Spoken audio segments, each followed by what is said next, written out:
कल्पना कीजिए मई या जून की चिलचिलाती धूप है, लू के थपेड़े चल रहे हैं और एक इंसान जिसके शरीर पर सिर्फ हड्डियों का ढांचा बचा है, वो सड़क किनारे बेहोश पड़ा है। और उसकी सांसें उखड़ रही हैं, है ना? बिल्कुल।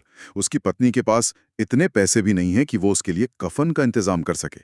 और ठीक उसी वक्त उस गांव का एक तथाकथित धर्म का ठेकेदार वहां आता है। और कहता है कि इस मरते हुए इंसान को मोक्ष तभी मिलेगा जब इसकी पत्नी एक गाय दान में देगी। मतलब सुनने में ये किसी हॉरर फिल्म का सीन लगता है, लेकिन ये कोई कल्पना नहीं है। ये 1930 के दशक के ग्रामीण भारत की वो नंगी सच्चाई है जिसे मुंशी प्रेमचंद ने अपने महानतम उपन्यास गोदान में दर्ज किया था। सही कहा। और आज की हमारी इस डीप डाइव का मुख्य उद्देश्य इसी सच्चाई की परतों को खोलना है।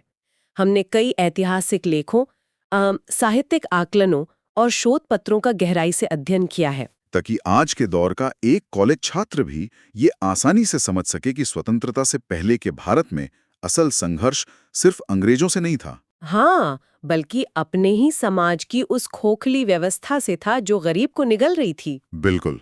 और इस पूरी चर्चा को अगर हम एक विश्लेषणात्मक नजरिए से शुरू करें तो ये साफ होता है कि गोदान महज एक कहानी नहीं है। एकदम सही।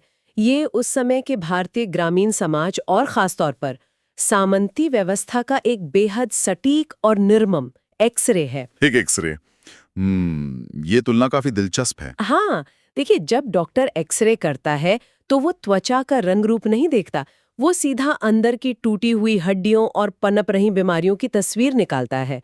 प्रेमचंद ने भी ठीक यही काम किया। मतलब उन्होंने समाज के चेहरे पर पुते हुए हर तरह के धार्मिक और सांस्कृतिक मेकअप को हटा दिया। बिल्कुल। और उस शोषणकारी तंत्र की हर एक टूटी हुई कड़ी को पन्नों पर उतार दिया। तो इस एक्सरे मशीन को बनाने वाले इंसान यानी मुंशी प्रेमचंद के बारे में बात करना यहाँ बहुत जरूरी हो जाता है। हम जो स्रोत देख रहे हैं वो बताते हैं कि उनका अपना जीवन भी उन किसानों से बहुत अलग नहीं था जिनके बारे में वो लिख रहे थे। हाँ, 1880 में वाराणसी के पास लमेही गांव में जन्मे धनपत राय श्रीवास्तव, जिन्होंने शुरुआत में नवाब राय के नाम से भी लिखा। वो कोई ऐसे लेखक नहीं थे जो किसी एयर कंडीशन कमरे में बैठकर गरीबी पर दार्शनिक विचार गढ़ रहे हों। वास्तविकता ये है कि उनका जीवन अभावों का एक लंबा सिलसिला था। अत्यधिक गरीबी, सिर पर लटकता कर्ज और शरीर को खोखला कर देने वाली बीमारियां। मैंने पढ़ा था कि जीवन के अंतिम दिनों में वो गैस्ट्रिक अल्सर और लिवर सिरोसिस जैसी जानलेवा बीमारियों से लड़ रहे थे। जी, उनके शरीर में पानी भर जाता था, असहनीय दर्द होता था, फिर भी उनकी कलम नहीं रुकती थी। बाप रे, ये तो मतलब एक अलग ही स्तर का समर्पण है। बिल्कुल। और जब एक बार किसी ने उनसे उनकी आत्मकथा लिखने को कहा तो उनका जवाब बहुत साधारण लेकिन चुभने वाला था। क्या कहा था उन्होंने? उन्होंने कहा था कि उनके जीवन में ऐसा कुछ भी महान नहीं है जिसे दुनिया के सामने पेश किया जाए। वो खुद को इस देश के करोड़ों शोषित इंसानों की भीड़ का ही एक आम हिस्सा मानते थे। लेकिन यहाँ मेरे मन में एक सवाल उठता है। हाँ, बताइए। जब एक इंसान की अपनी असल जिंदगी इतनी भयानक और दर्दनाक हो, तो वो अपनी रचनाओं में कोई खूबसूरत या जादुई दुनिया क्यों नहीं बनाता? मतलब इंसान किताबें अक्सर असल जिंदगी से भागने के लिए ही तो पढ़ता है। वो जिसे एस्केपिज्म कहते हैं। बिल्कुल। उस दौर में तो तिलिस्मी कहानियां, जादू और राजा रानियों के किस्से बहुत मशहूर थे। फिर प्रेमचंद उस कठोर वास्तविकता को ही क्यों घिस रहे थे?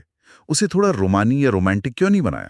क्योंकि प्रेमचंद का मानना था कि साहित्य कोई नींद की गोली नहीं है जिसे खाकर समाज अपनी सच्चाई भूल जाए। क्या बात है! हाँ, नींद की गोली नहीं है। हाँ। स्रोतों में उनके एक बहुत ही मशहूर कथन का जिक्र है, हमें खूबसूरती का मयार बदलना होगा। मयार मतलब स्टैंडर्ड या पैमाना? बिल्कुल। यानी खूबसूरती तय करने के जो पैमाने समाज ने बना रखे हैं उन्हें तोड़ना होगा। उनके लिए साहित्य केवल दरबारों या महलों का मनोरंजन नहीं था। तो उनके लिए असली खूबसूरती क्या थी? वो मानते थे कि असली खूबसूरती किसी ख्याली दुनिया में नहीं बल्कि जेठ की दोपहरी में खेतों में पसीना बहाते उस किसान के संघर्ष में है, जो हारने के बावजूद अगले दिन फिर खड़ा होता है। उनका व्यक्तिगत जीवन भी तो इसी यथार्थवाद का प्रतीक था ना? जी। 1900 के शुरुआती दशक में जब समाज रूढ़ियों में जकड़ा हुआ था, तब उन्होंने एक बाल विधवा शिवरानी देवी से विवाह किया था, जो उस समय के हिसाब से बहुत बड़ा और क्रांतिकारी कदम था। बिल्कुल, ये साबित करता है कि वे जो पन्नों पर लिखते थे उसे अपनी जिंदगी में जीते भी थे। ये बात तो उस आधुनिक नो फिल्टर कैमरे की याद दिलाती है, जो हर दाग और हर झुर्री को वैसी दिखाता है जैसी वो है। बहुत सही तुलना की आपने, एक नो फिल्टर कैमरा। हाँ, और इसी नो फिल्टर कैमरे का लेंस जब वो अवध क्षेत्र के एक छोटे से गांव बेलारी पर केंद्रित करते हैं, तो जो तस्वीर उभरती है वो रोंगटे खड़े कर देती है। क्योंकि बेलारी सिर्फ एक जगह नहीं है, शोध बताते हैं कि ये स्वतंत्रता पूर्व भारत का एक माइक्रोकॉज्म है। माइक्रोकॉज्म मतलब अगर कोई इस एक छोटे से गांव के तंत्र को समझ ले, तो उसने उस समय के पूरे भारत की आर्थिक और सामाजिक व्यवस्था को समझ लिया। बिल्कुल, और बेलारी गांव की उस व्यवस्था को समझने के लिए हमें कहानी के मुख्य पात्र होरी महतो की आर्थिक स्थिति को देखना होगा। जो कि एक गरीब कुर्मी किसान है ना। हाँ, और उसके पास सिर्फ 3 बीघा जमीन है। बाहर से देखने पर लगता है कि जिसके पास अपनी जमीन है वो कम से कम किसी का गुलाम तो नहीं है। सही बात है, अपनी जमीन होना तो गर्व की बात मानी जाती है। लेकिन सामंती व्यवस्था का असली फरेब यहीं पर है। होरी की ये 3 बीघा जमीन उसकी आजादी का साधन नहीं है, बल्कि उसके शोषण का सबसे बड़ा हथियार है। बिल्कुल। इसे थोड़ा और गहराई से समझते हैं। मतलब शोषण का हथियार कैसे? जमीन तो किसान की ताकत होनी चाहिए। जो अन्न उपजा रहा है वो भूख से कैसे मर सकता है? क्योंकि वो एक ऐसे आर्थिक चक्रव्यूह में फंसा है जिसे बाहर से देखने वाला समझ ही नहीं सकता। इसे हम एक बंद और शोषक तंत्र यानी क्लोज्ड एक्सट्रैक्टिव लूप कह सकते हैं। क्लोज्ड लूप हम्म मतलब जहां से बाहर निकलने का कोई रास्ता ना हो। हाँ, गांव में 2 अलग-अलग दुनिया एक साथ मौजूद है। एक तरफ होरी की टूटती झोपड़ी है और दूसरी तरफ जमींदार राय साहब की आलीशान हवेली। और ये दोनों दुनिया आपस में कैसे जुड़ी हैं? शोषण के जरिए। देखिए, जब किसान बीज बोता है तो उसके लिए वो साहूकार से ऊंचे ब्याज पर कर्ज लेता है। जब फसल कटती है तो जमींदार का कारिंदा अपना लगान वसूलने आ जाता है। और अगर सूखा पड़ गया या फसल खराब हो गई तो भी लगान देना है, कोई माफी नहीं। इसके अलावा बेगार की प्रथा थी। बेगार हम्म मतलब बिना पैसे के काम करना। जी, जहां किसान को जमींदार के खेतों में मुफ्त में मजदूरी करनी पड़ती थी। अगर वो ऐसा नहीं करेगा तो उसे उसकी पट्टे की जमीन से बेदखल कर दिया जाएगा। अरे बाप रे। और साहूकार का मूलधन तो कभी चुकता ही नहीं था, सिर्फ ब्याज के ऊपर ब्याज बढ़ता रहता था। यार ये तो एक प्रेशर कुकर की तरह हो गया, जिसमें कोई सेफ्टी वॉल्व ही नहीं है। मतलब ये एक ऐसा खेल हुआ जिसके नियम पहले से ही इस तरह बनाए गए हैं कि एक आम इंसान कभी जीत ही ना सके। बिल्कुल। किसान जितनी ज्यादा मेहनत करेगा, सिस्टम में बैठे ऊपर के लोग उतने ही अमीर होते जाएंगे और किसान उस कर्ज के दलदल में और नीचे धंसता जाएगा। लेकिन ऐसे में जमींदार राय साहब जैसे लोग क्या सिर्फ लालची खलनायक थे, या वो भी किसी बड़े सिस्टम का हिस्सा थे? बहुत ही प्रासंगिक बिंदु उठाया है आपने, और इसका जवाब है कि प्रेमचंद किसी भी चरित्र को केवल काले या सफेद रंग में नहीं रंगते। अच्छा। तो जमींदार का भी अपना कोई संघर्ष था। हाँ, जमींदार राय साहब खुद भी उसी औपनिवेशिक या कॉलोनियल व्यवस्था के भारी दबाव में हैं। उन्हें अंग्रेजों को एक तय रकम चुकानी होती है। अपना रुतबा भी बनाए रखना होता होगा। बिल्कुल, अफसरों की दावतें करनी होती हैं, शिकार के इंतजाम करने होते हैं। इस पूरे तामझाम का खर्च निकालने के लिए दबाव अंततः सबसे नीचे खड़े होरी जैसे किसान पर ही आता है। मतलब ऊपर के वर्ग का सारा विलासिता का बोझ नीचे के वर्ग की हड्डियों को पीस कर उठाया जा रहा था। एकदम सटीक बात कही आपने। और इसी भयानक दबाव और गरीबी के बीच होरी एक सपना देखता है, एक ऐसा सपना जो ऊपर से देखने पर बहुत अजीब लगता है। गाय पालने का सपना। हाँ, मतलब होरी के घर में खाने को अनाज नहीं है, पहनने को ढंग के कपड़े नहीं है, लेकिन उसका सपना है एक गाय।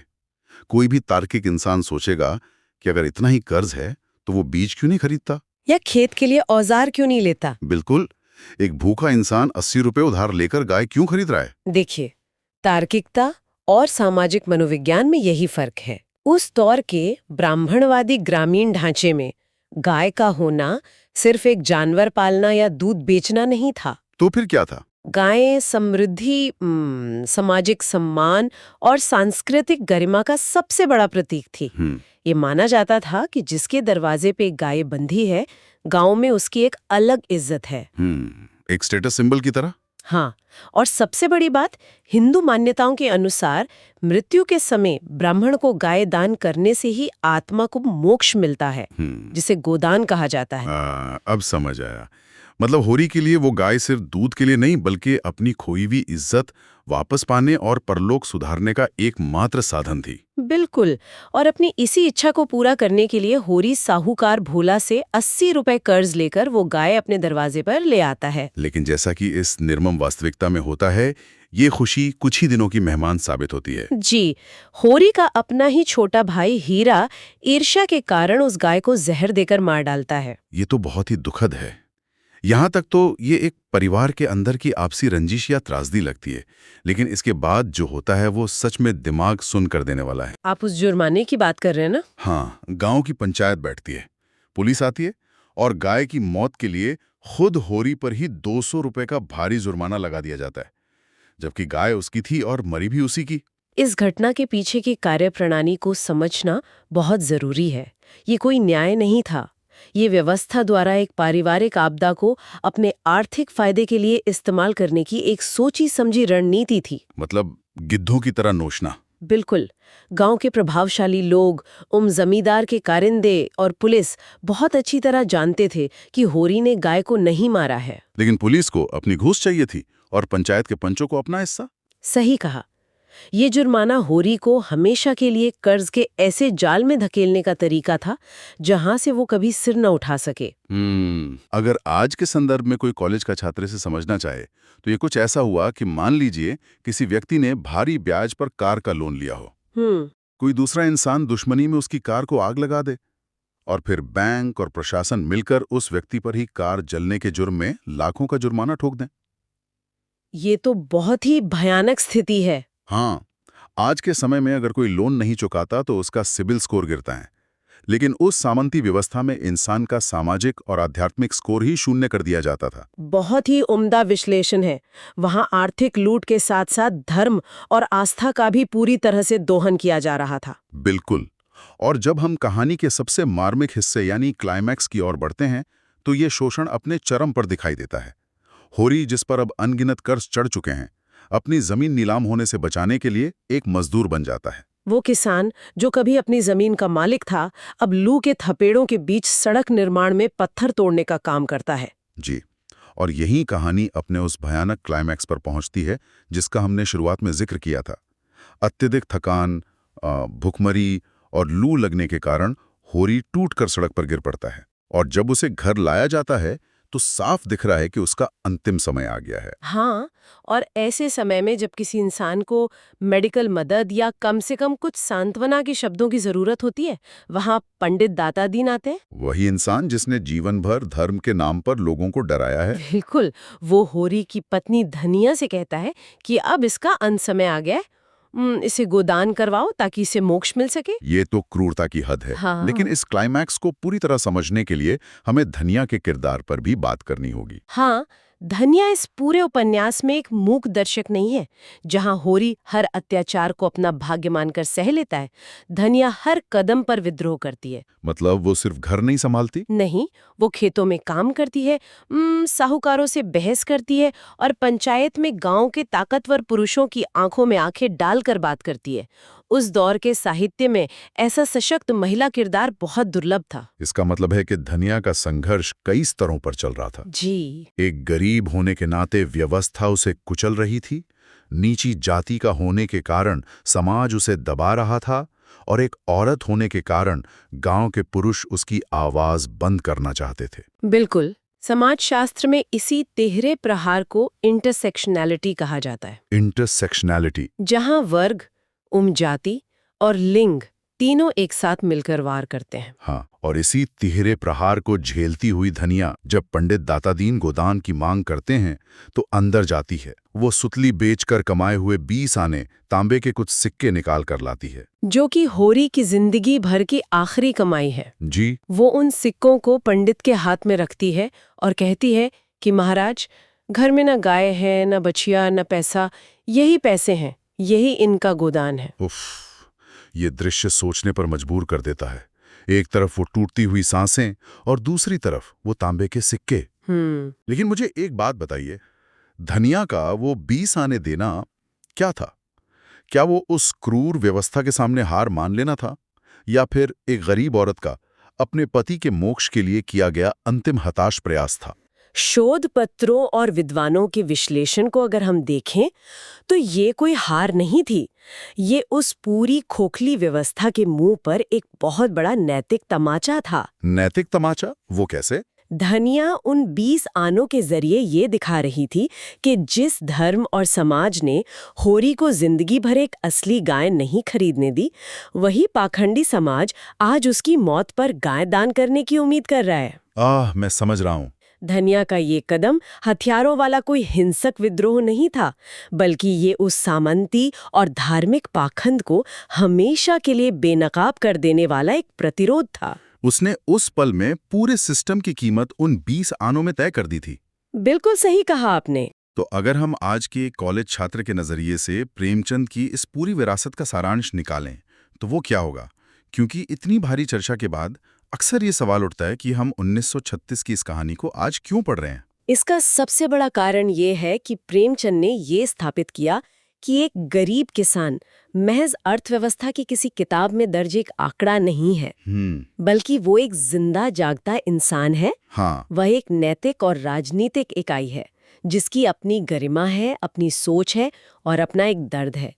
होरी की मौत सिर्फ एक व्यक्ति की मौत नहीं थी। तो वो क्या थी? वह उस पूरे औपनिवेशिक और सामंती ढांचे की नैतिक हार थी जो इंसानियत को कुचल कर खड़ा था। प्रेमचंद ने हमें ये सिखाया कि जब तक समाज के सबसे निचले पायदान पर खड़े व्यक्ति को सम्मान और न्याय नहीं मिलता, तब तक कोई भी विकास या स्वतंत्रता अधूरी है। बिल्कुल अधूरी है। होरी का अंत उस कर्ज के चक्रव्यूह में हुआ जहां ऊंचे ब्याज और शोषण ने उसकी जान ले ली। ये सफर सच में रोंगटे खड़े कर देने वाला है। लेकिन अगर हम आज अपने चारों तरफ देखें तो चीजें शायद बाहर से बहुत बदल गई हैं, लेकिन अंदर का ढांचा कहीं ना कहीं वैसा ही है। ये एक बहुत ही कड़वी सच्चाई है। शोषण ने बस अपना रूप बदल लिया है। बिल्कुल। और यही बात हमें आज के इस विश्लेषण के सबसे गहरे विचार की तरफ ले जाती है। आज जब हम चिलचिलाती धूप में किसी गीग इकोनॉमी के डिलीवरी वर्कर को समय सीमा के भारी दबाव में भागते हुए देखते हैं, या किसी छोटे दुकानदार को माइक्रो फाइनेंस के जाल में फंसा देखते हैं, जहां किसी ऐप के जरिए उस पे ब्याज के ऊपर ब्याज लग रहा है। हाँ, वो भी तो एक मॉडर्न चक्रव्यूह ही है। एकदम। तो सोचने पर मजबूर होना पड़ता है कि हमारे इस आधुनिक और चमकते हुए समाज में आज भी कितने होरी मौजूद हैं। सही बात है। कितने लोग ऐसे ही अदृश्य कर्जों और सिस्टम के नए जाल में फंसे हुए हैं जो आज भी अपनी किसी गाय के इंतजार में अपनी पूरी जिंदगी खपा रहे हैं। और क्या आज भी हमारी व्यवस्था उस आखिरी 20 आने को वसूलने के लिए खड़ी है? बिल्कुल। ये एक ऐसा सवाल है जो प्रेमचंद ने 1936 में पूछा था, और जिसका जवाब शायद आज इतने सालों बाद भी हमें खुद अपने अंदर खोजना है।